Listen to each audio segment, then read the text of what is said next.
बड़ी खबर, दिल्ली में 2 दिवसीय ओरिएंटेशन कार्यक्रम का आयोजन। तो विधायकों के लिए ओरिएंटेशन कार्यक्रम का आयोजन क्या क्या है? आज ओरिएंटेशन कार्यक्रम का दूसरा और आखिरी दिन। कार्यक्रम में विधायकों को दिया जा रहा प्रशिक्षण, तो साथ ही विधायी कामकाज और प्रक्रियाओं के संबंध में प्रशिक्षण दिया जा रहा है। लोकसभा अध्यक्ष ओम बिरला ने कार्यक्रम का उद्घाटन किया था कल, और आज इसका दूसरा दिन है। और इस खबर पर ज्यादा जानकारी के लिए मेरे सहयोगी मोहित शुक्ला मेरे साथ जुड़े हुए हैं, उनका रुख करेंगे। मोहित, आज दूसरा दिन है, आज भी उनको पूरा समझाया जा रहा है कि किस तरीके से काम करिए।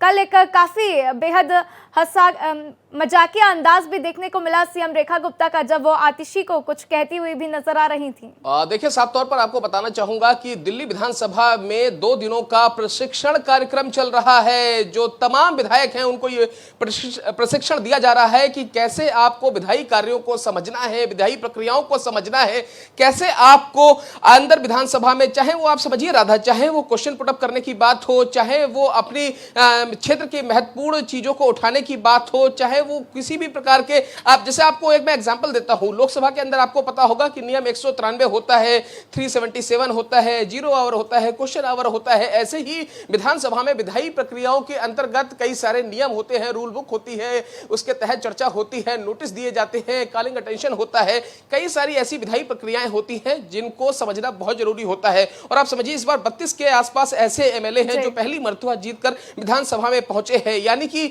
आधे से कुछ कम। तो आप समझिए कि जब लगभग 45-47% जो विधायक हैं वो नए हैं, तो उनके लिए उनकी ट्रेनिंग भी बहुत जरूरी हो जाती है। यही वजह है कि 2 दिनों का ये पूरा प्रशिक्षण प्रोग्राम चलाया जा रहा है, जिसको लोकसभा सचिवालय, प्राइड और विधानसभा के सहयोग से चलाया जा रहा है। यही वजह है कि कल सीएम रेखा गुप्ता, इसके अलावा लोकसभा के स्पीकर वहां पर ओम बिरला जी, इसके अलावा तमाम अधिकारी और उत्पल कुमार जो कि लोकसभा के सेक्रेटरी जनरल हैं, और तमाम विधानसभा के अधिकारी संयुक्त रूप से कल हमने वो पूरा सेशन देखा। उसका कल पहला दिन था, आज दूसरा दिन है। आज भी उसी कड़ी में ये उसी तरीके से प्रशिक्षण कार्यक्रम जारी है। और आज मैं आपको बताऊं कि मैं आपको बताऊं कि टोटल इसमें 8 सेशन होने हैं, यानी कि 4 कल हो गए हैं, 4 सेशन आज होने हैं। और हर एक सेशन को हर एक नया व्यक्ति एड्रेस करेगा, उसके बाद वहां पर विधायी भाषण होगा। तो आप समझिए कि ये बहुत महत्वपूर्ण सेशन है।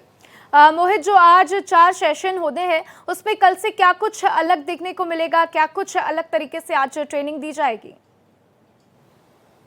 देखिए, उसमें कुछ अलग नहीं होता है। सबसे पहले तो हमें यह समझना पड़ेगा, जो विधायी प्रक्रियाएं हैं, जो पूरी विधायी प्रक्रियाएं हैं, जो नियमावली है या जो संरचना है किस तरीके से, या फिर जो नियमावली है उसमें किस नियम के तहत कैसे हम अपना कॉलिंग अटेंशन करते हैं, कैसे हम नियम के तहत, हम किस नियम के तहत हम उसमें नोटिस देते हैं, अटेंशन अर्जेंट मोशन हम कैसे लेते हैं, ये सारे नियम होते हैं। इसको समझने के लिए ये पूरा सत्र बुलाया गया है। इसके अलावा जो एक तौर तरीका होता है, जो विधायी मर्यादाएं होती हैं, क्योंकि हम अक्सर देखते हैं विधानसभा हो या लोकसभा हो, वहां पर हमने देखा कई मर्तबा ऐसा होता है कि विधायी और संसदीय मर्यादाएं टूटते हुए भी देखी हैं। तो आप समझिए कि चाहे वो बेसिक कम्युनिकेशन हो, चाहे वो मर्यादा में रहने की बात हो, चाहे स्पेशल ट्रेनिंग हो, चाहे नियमावली को समझने की बात हो, विधायी कार्यों को समझने की बात हो, इन सारी चीजों को अलग अलग 2 दिनों में बांटा गया था। तो कुछ चीजें, यानी कि आधी चीजें कल 4 सेशन हो चुके हैं, आधे 4 सेशन आज हो रहे हैं। इस तरीके से 2 दिनों का कुल मिलाकर ये समावेशी प्रोग्राम है। बिल्कुल, 2 दिनों का समावेशी प्रोग्राम। और कल बेहद एक खूबसूरत तस्वीर भी हमने देखी मोहित, कि सीएम रेखा गुप्ता जब एड्रेस कर रही थी, संबोधित कर रही थी, तो उस दौरान उन्होंने आतिशी का जिक्र किया।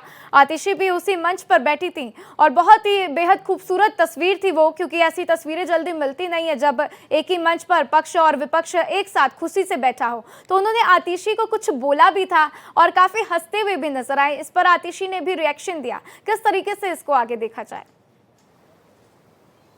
देखिए, मैं आपको बता दूं कि कल उस समय मैं विधानसभा में खुद ही भी मौजूद था, और जो प्रेस गैलरी होती है वहां से साफ साफ तस्वीरों में देखा जा सकता था। और जो मैंने देखा वो मैं आपको बताता हूं कि वहां पर क्या था।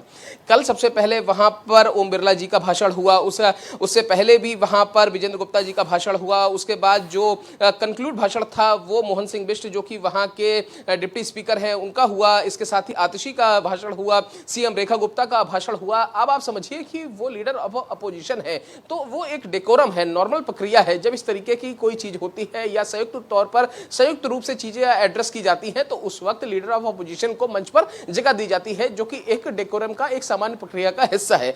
अब मैं आपको बताता हूं कि जो जिस चीज का आप जिक्र कर रही हैं, वहां पर सीएम रेखा गुप्ता ने बड़े ही शायराना अंदाज में एक चीज का जिक्र किया था। उन्होंने कहा था कि भाई उन्होंने मतलब कमोवेश मैं आपको उसका बताता हूं जिस्ट। उन्होंने ये साफ तौर पर आतिशी से कहा था कि पक्ष और विपक्ष लोकतंत्र में दोनों जरूरी है। तो हम पक्ष में हैं, आप विपक्ष में हैं, कई साल तक हम विपक्ष में रहे थे, तो आपसे हमें ये उम्मीद है कि आप दूसरा, एक तरह से दूसरा, जैसे इंसान का एक पैर होता है, एक पैर के बिना दूसरा पैर बेकार है, इस तरीके से आप हमारा सहयोग बनिए, हमारे सारथी बनिए, हमारा दूसरा पैर बनिए, हमारा साथ दीजिए, जिससे पक्ष और विपक्ष संयुक्त तौर पर दिल्ली के विकास के लिए सुचारू तौर पर काम कर सके। उन्होंने उसको शेरो शायरी के अंदाज में कहा, शायराना अंदाज में कहा। यही वजह थी कि कल वहां पर माहौल एकदम हंसने जैसा हो गया और पक्ष और विपक्ष के तमाम विधायक एक दूसरे का समर्थन करते हुए नजर आ रहे थे। लेकिन अब आप एक बात समझिए कि जब बजट सेशन होगा 24 से 26 तक, तब ये चीजें उतनी ज्यादा अच्छी आपको नजर नहीं आएंगी। बिल्कुल मोहित, तब अच्छी भले ही ना दिखे, लेकिन भारतीय लोकतंत्र की यही खूबसूरती है कि जब किसी सीखने सिखाने की बातों पर कुछ बातें होती हैं तो इसमें एक अलग ही तस्वीर निकलकर सामने आती है। मेरे साथ जानकारी साझा करने के लिए आपका शुक्रिया मोहित।